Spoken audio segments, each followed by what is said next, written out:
question to Jonathan, then, is simple. How can theism account for this lived experience? How can it account, in other words, for non-resistant non-belief? And if... Divine hiddenness. God playing hide and seek, fast and loose, with some, by letting others find him. Are those hyper-Calvinists real? Are those hyper-Calvinists telling the truth?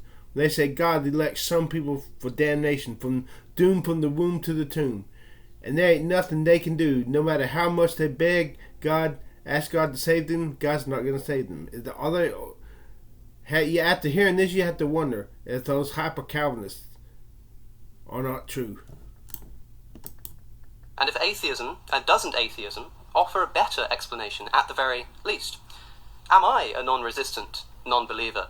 If so, what offers a best account, or a better account, of such a condition?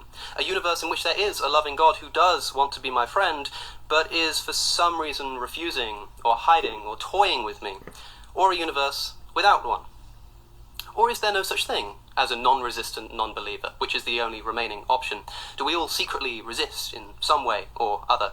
After desperately, in other words, trying to convince myself of God's existence for years and being left painfully unconvinced, will you just submit, as if to add insult to this spiritual injury, that this is in some way my fault? And if it is, then what could I have done differently? What should I be doing differently? What could I possibly have done differently given the course of my life?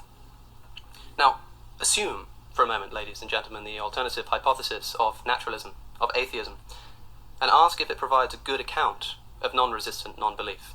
And I think the answer is obvious. But it does get worse yet. You'll remember that my second fact that I said that I would... Here's what I call the puzzle that has no solution. You got a puzzle set before you. You can put all the pieces together except for one missing piece. And look at that puzzle. If you do it this way, you're going to have one missing piece in the left corner. And it's going to grind on your nerves. But if you put it together the other way, the opposite way, it's going to have one missing piece in the right. Either way, you can have a puzzle that's almost complete, but has a missing piece. You cannot...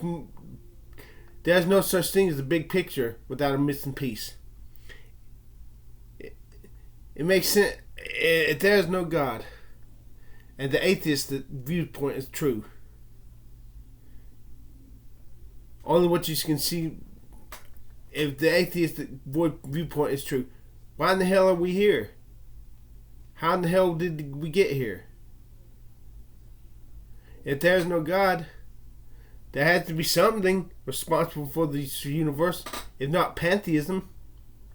If the universe has always been here and always will be, why is there still something instead of nothing? What is consciousness?